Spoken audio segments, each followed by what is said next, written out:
भैया छोड़ दो, मुझे छोड़ दो भैया, ऐसा मत करो। चल अंदर। भैया रुको भैया। भैया कौन है वो? कौन है वो? दादी देखो भैया नहीं मार रहे हैं बोलेगी? मुझे। नहीं मैंने कुछ नहीं किया। ऐसे क्यों मार रहे हो इसे? क्या गलती की इसने? पागल हो गए हो क्या तुम? इसने जो हरकत की है उसी के लिए इसे मार रहा हूँ। मारू नहीं तो क्या इसकी पूजा करूँ? आराम से समझाओ ना फिर। ये लड़की जो तुम्हें दादी दादी बोल रही है, इसने क्या किया पता है? तुम्हारी नातिन 3 महीने की प्रेग्नेंट है। भरोसा ना हो तो पंडित को बुलाकर दिखा दो, नहीं तो फिर आप ही देख लो, तभी पता चलेगा मैं सच कह रहा हूँ या झूठ। हाथ दो मुझे, दिखाओ। नहीं, दिखाओ मुझे। ए उठ। नहीं नहीं चुपचाप दादी, खड़ी रहो। कुछ नहीं किया मैंने।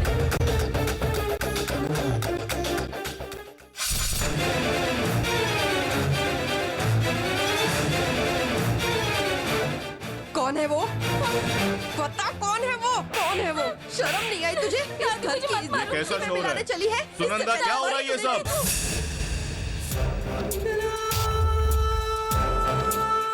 आ इधर। ए आ इधर। कौन है वो? ए तुमसे पूछ रहा हूं मैं। भैरव।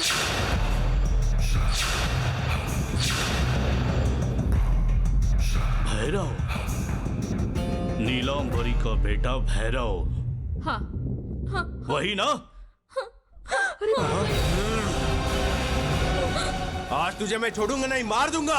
ए राजा रुक जा, छुरा नीचे रख, मैं बात कर रहा हूं ना। जिस खानदान की परछाई हमें मंजूर नहीं थी, जिसे हम इस गांव से निकालने की सोच रहे थे, और अब देखो उसी घर के वारिस को ये लड़की अपने कोख में पाल रही है। क्या कहूँ मैं अब इसे? इसके कोख में जो है उसे अभी निकाल देते हैं। भैया मैं हाथ जोड़कर आपसे विनती करती हूँ भैया, मैं तो बस चाहती थी कि दोनों परिवार एक हो जाए भैया, मैं दिल से चाहती हूँ भैया, बस इतनी ही मेरी इच्छा है भैया। अपना मुंह बंद कर। अरे बेशरम लड़की, तूने तो हमारा नाम कहीं का नहीं छोड़ा। ए सुनंदा, उसे कुछ मत कहो।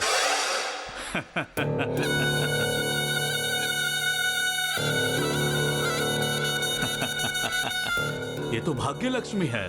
भाग्य लक्ष्मी? ये सब आप क्या बोल रहे हैं?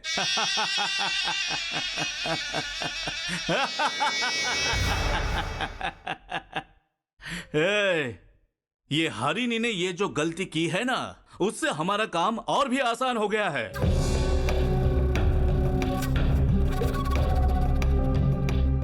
इतनी भी समझ नहीं है तुम्हें? सुनंदा, अब से मेरी नातिन का अच्छे से ध्यान रखना, समय समय पर अच्छे से खाना देते रहना।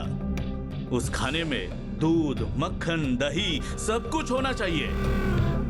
पेट में पल रहा बच्चा अच्छे से बढ़ना चाहिए ना। आपको क्या पागलपन सवार हो गया? क्या बातें कर रहे हो आप? हाँ मैं पागल हो गया हूं मैं।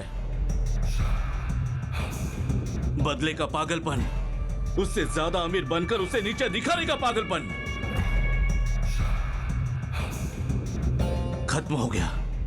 अब नीलांबरी का समय खत्म, अब हमारा झंडा लहराने का समय आ गया है।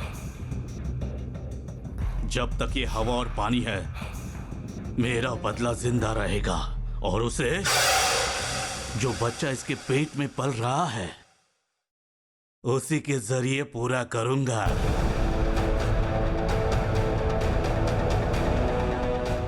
अब से वो नीलांबरी मेरे पैरों में आकर गिरनी चाहिए।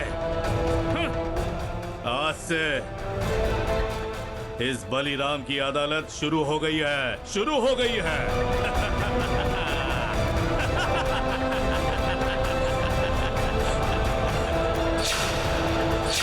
नीलांबरी। भैरव, ये लो।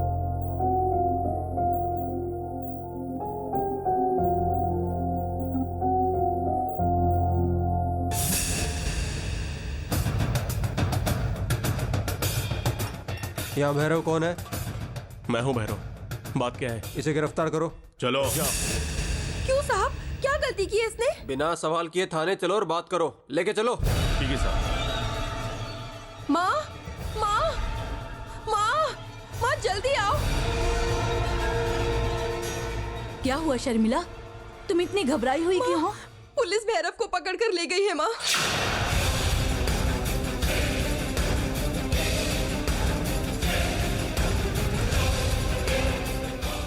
इंस्पेक्टर, ये सब क्या हो रहा है? हमारे घर में आकर मेरे बेटे को गिरफ्तार करने की हिम्मत कैसे हुई? जो भी आपको बात करनी है थाने में आकर कीजिए। उठाओ इसे। माँ,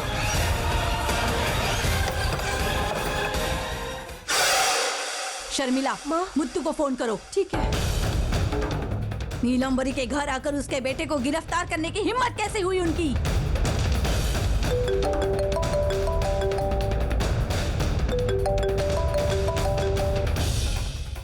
हेलो। भैया, माँ आपसे बात करना चाहती है। मुत्तू, हाँ बोलिए छोटी माँ। पुलिस हमारे घर आकर बिना वजह भैरव को गिरफ्तार करके ले गई है। क्या?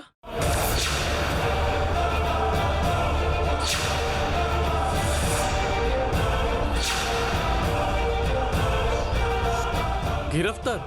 क्यों छोटी माँ? वो नहीं पता मुत्तू, तुम जहाँ हो जल्दी से पुलिस स्टेशन आ जाओ। ठीक है, मैं अभी आता हूँ। आ रहा हूँ। शर्मिला, मुझे यहाँ चैन नहीं मिलेगा, मैं खुद जाकर देख कर आती हूँ। माँ, माँ तुम मत जाओ, भैया आने वाले हैं घर पे। माँ,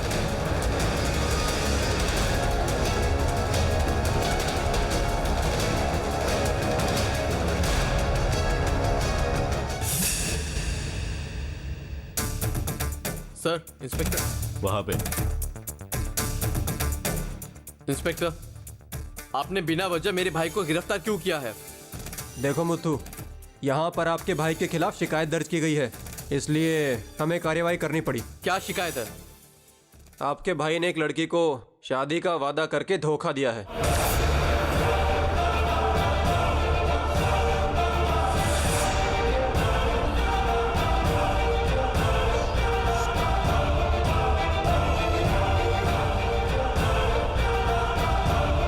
मैंने सोचा था आप जान पहचान वाले हैं, इसलिए एफआईआर भी दर्ज नहीं की। मैं मदद करने जा रहा था और आप मुझ पर ही भड़क रहे हैं। मेरा भाई किसी लड़की से संबंध रखे ये मैं मान ही नहीं सकता। शायद किसी ने गलत शिकायत दर्ज की होगी। ये रहे शिकायत के कागज, देखिए। वो लड़की कोई और नहीं बल्कि आपके ही गांव की है।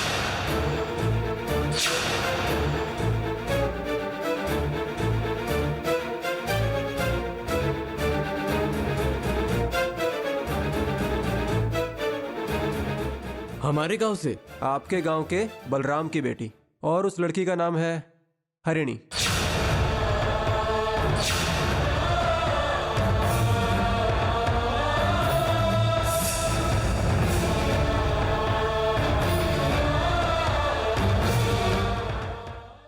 भैरव, जो वो कह रहे हैं क्या वो सच है? मैं तुमसे कुछ पूछ रही हूँ, बोलो क्या वो सच है? तुम मेरे ही बेटे हो ना? तुम्हें पता था वो लड़की किस घर की है? बोलो क्या तुम जानते थे? जिसने हमारे मुत्तू को मारने की कोशिश की, हमारे जायदाद के पेपर चुराने की कोशिश की, हमारे वंश को खत्म करना चाहते हैं, उसी के घर की लड़की से तुम ये सब कर बैठे। बोलो क्यों? क्या ये सही था?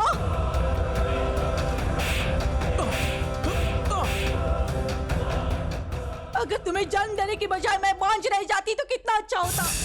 बांझ होना भी सौभाग्य होता शायद। क्यों मुझे इतना दुख दे रहे हो तुम? थोड़ा थोड़ा करके मारने की बजाय एक ही बार में मार दो ना मुझे। एक ही बार में मर जाऊंगी।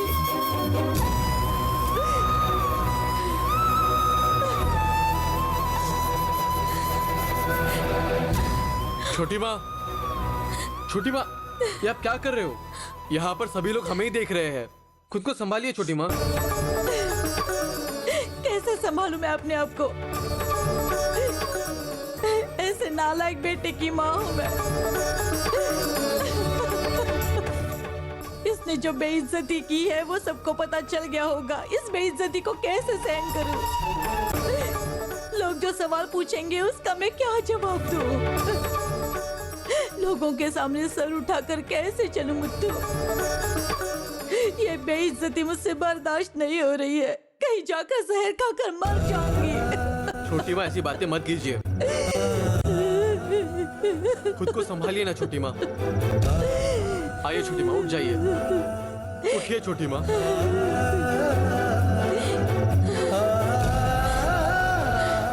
आपको खुद को संभालना होगा। इस तरह बैठकर रोने से क्या समस्या का हल मिल जाएगा? अब आगे क्या करना है वही सोचते हैं। कोई हल नहीं है मुत्तू, सच में कोई हल नहीं है। हल है छोटी माँ। अगर आप गुस्सा नहीं होंगे तो मैं आपसे कुछ कहना चाहता हूँ।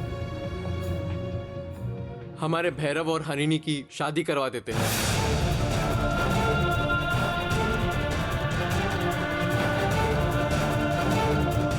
हम सब एक काम करते हैं, उनके घर पर जाकर हरिणी और भैरव की शादी की बात करते हैं। मुझे यकीन है वो मना नहीं करेंगे। अगर तुम मान भी जाओ तो मैं नहीं मानूंगी। जिस घर के लोगों ने तुम्हें मारने की कोशिश की, वहां से लड़की लाने की जरूरत नहीं है। नहीं छोटी माँ, इस दुश्मनी को खत्म करने के लिए और भैरव की गलती को सुधारने के लिए बस यही एक रास्ता है। नहीं मुत्तू, तुम भले मान जाओ, मैं नहीं मानूंगी। जिसने तुम्हारी हत्या करने की कोशिश की, उसी घर से लड़की लाना मुझे मंजूर नहीं है। चाहे ये जिंदगी भर जेल में ही क्यों न सड़ता रहे, चलेगा, लेकिन उस घर की लड़की मेरे घर में नहीं आएगी। अब तुम ही मेरे बेटे हो मुत्तू, इसका मुझसे कोई वास्ता नहीं है। मेरे लिए अब 4 बच्चे हैं, लेकिन आज से भैरव मेरे लिए मर चुका है। चलो मुत्तू, चले यहाँ से। छोटी माँ, आप चाहे कुछ भी कहे, भैरव आपका बेटा है। मेरे लिए वो मेरा भाई है। इस बात को कोई नहीं बदल सकता। इस तरह गुस्से में आकर कोई फैसला मत लीजिए। इसकी शादी तो वैसे भी होनी थी, तो इसी बहाने से होने दीजिए। हरिणी को हमारे घर लाने से नुकसान से ज्यादा फायदा ही होगा। उसके जरिए उस बलराम के घर की लगाम मेरे हाथ में होगी और साथ में पूरी जायदाद भी मेरे पास ही रहेगी। छोटी माँ, आप क्या सोच रहे हैं? कुछ नहीं बेटा। तो चले बलराम जी के घर। अगर बेइज्जती सहने का मन है तो चलो, चलते हैं। आओ चलो।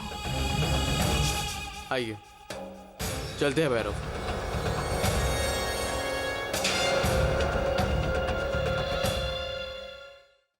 तुम जाकर पहले उनसे बात करो। अगर नहीं माने तो मैं आता हूँ। पिताजी, वो देखिए कौन आया है। तुम्हें दिखता नहीं मैं बात कर रहा हूँ?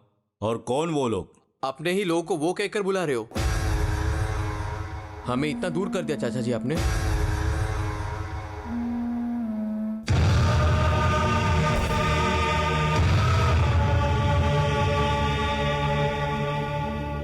पास होते हुए भी दूर जाना। जिस दिन तुम्हारे पिताजी ने दूसरी शादी की, उसी दिन से हमारे घरों के सारे रिश्ते खत्म हो गए। और अब रिश्तेदारी की बात करना बिल्कुल बेकार है।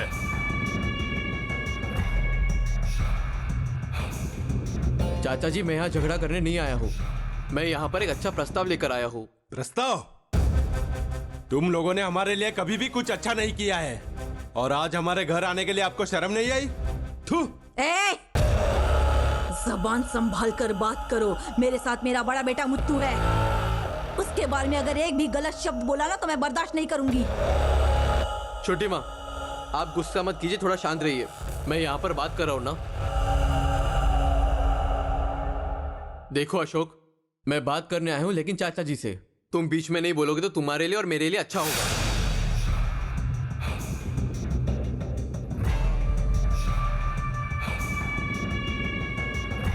चाचा जी, मैं ये कहने नहीं आया कि भैरव ने ठीक किया है। उसने जो कुछ भी किया गलत था, पर उसके लिए पुलिस में शिकायत करने की क्या जरूरत थी? तो हम लोग और क्या कर सकते थे? हाँ, तुम्हारी ये छोटी माँ नीलांबरी के पास आकर बात कहता और उसके बाद पुलिस में शिकायत करता मैं। आज भी आप हम सबको पराया समझते हैं ना चाचा जी। हम सब एक परिवार है, तो हमें साथ में होना चाहिए ना। तुम्हारा ये परिवार है, हमारा नहीं।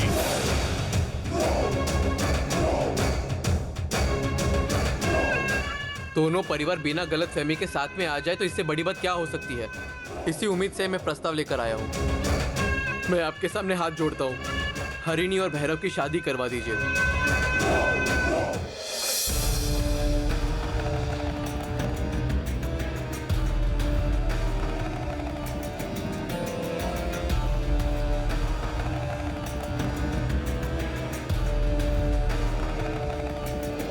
और उसके बाद आप हमारे घर आ सकते हैं, हम भी आपके घर आ सकते हैं। कितने साल हो गए हमारे परिवार को अलग होकर। अब देखिए, मैं अशोक से मिल नहीं सकता और ना ही वो मुझसे मिल सकता है। इस तरह नफरत से जीने से अच्छा सब लोग प्यार से जी सकते हैं ना।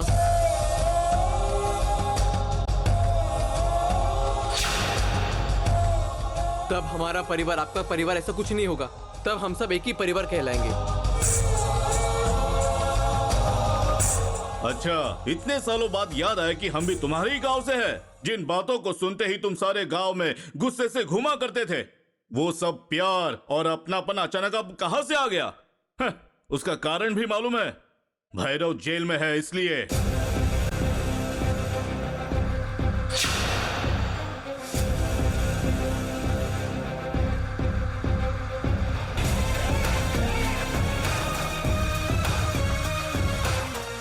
मुत्तू, भैरव ने गलती की है। जैसे नमक खाने वाला पानी पीता ये जितना सच है, वैसे गलती करने वाले को सजा मिलनी चाहिए भी उतना ही सच है, चाहे तो सड़ता रहे जेल में। और अगर हरिणी की पेट में पल रहे बच्चे की बात करें, तो जब वो पैदा हो जाएगा तो जिसे चाहिए हो या किसी अनाथ आश्रम को, उसे दान में दे दूंगा। हमें तुम्हारा रिश्ता नहीं चाहिए।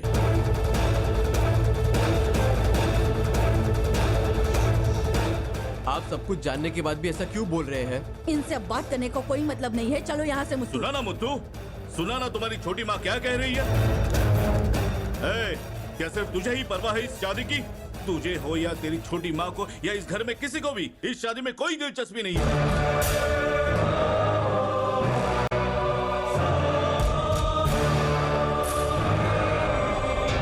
ऐसी शादी करवा कर हरिणी खुश रहेगी, ऐसा तुझे लगता है क्या? जब एक लड़की दूसरे घर की बहू बनती है ना, तो वहां पे सभी लोगों को उससे प्यार करना चाहिए, ना कि नफरत करनी चाहिए।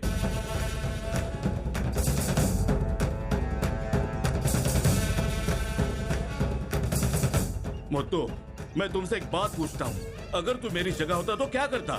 तू आराम से हरिणी की शादी भैरव से कर देता। बोल।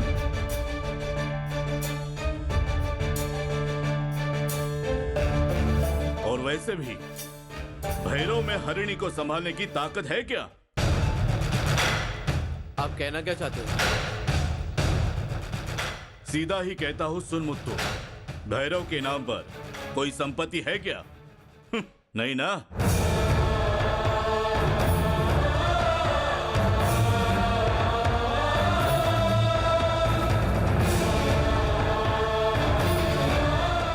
कम से कम पेट पालने के लिए कोई काम तो करता है क्या? वो भी नहीं।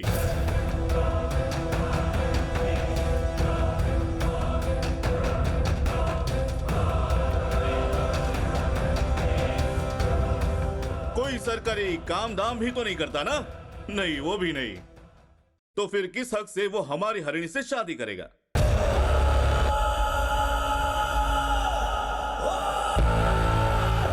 मान लिया अगर तू मेरी जगह होता तो उन दोनों की शादी करवा देता, तो क्या शादी के बाद वो दोनों पति पत्नी तेरे दरवाजे पर भीख मांगते फिरते? ए मुत्तू, तुम्हारा भैरव तुम्हारा घर में बस एक नौकर है, घर का बेटा नहीं।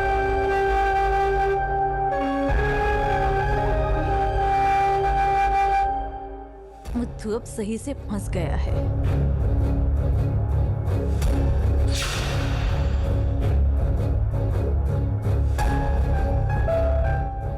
अब इस संपत्ति का बंटवारा करना ही पड़ेगा। भैरव के नाम पर कुछ न कुछ जमीन तो मिलेगी।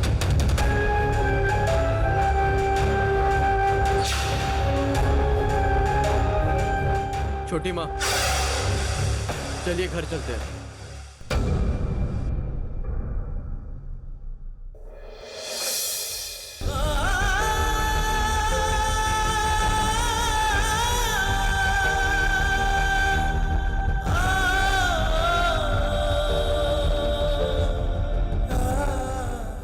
चाचा जी, मुझे हरिणी की मन की इच्छा जाननी है। मैं उससे 2 मिनट बात कर सकता हूँ क्या?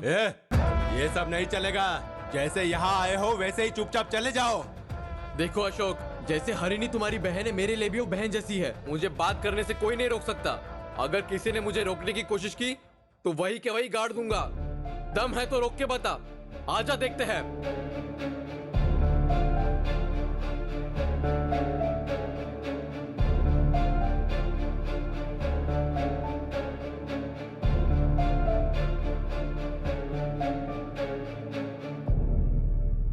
भैया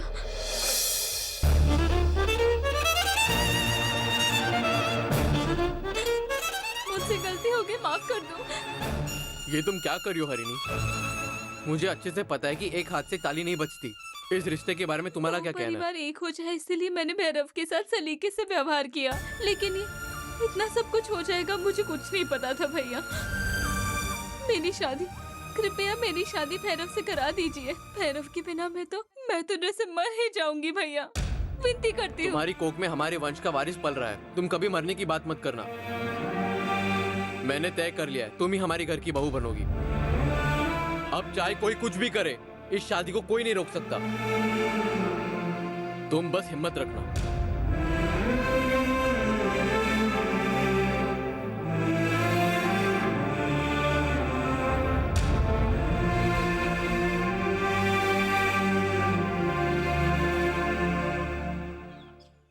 चाचा जी, हरिणी शादी के लिए तैयार है।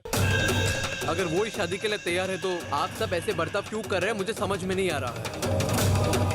अगर किसी ने भी शादी को रोकने की कोशिश की तो फिर मुझे पुलिस को लाना पड़ेगा। फिर जो शादी घर में सबके बीच होनी चाहिए वो शादी पुलिस थाने में होगी। मुत्तू, अगर तुमने ऐसा कुछ किया तो यहाँ लाशें बिक जाएगी। तो मैं क्या करूं चाची? देखो मुत्तू, तुम बड़े बेटे हो।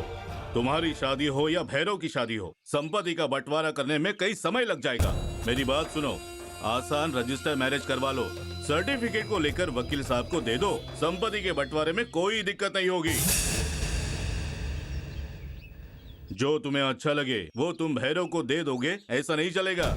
1 इंच भी नहीं छोड़ते हुए सब कुछ सही सही गिनती होनी चाहिए। उसके बाद जो हिस्सा भैरव कराएगा वो उसे मिलना ही चाहिए। अगर जायदाद का बंटवारा हो गया तो भैरव में उसे संभालने की ताकत आ जाएगी।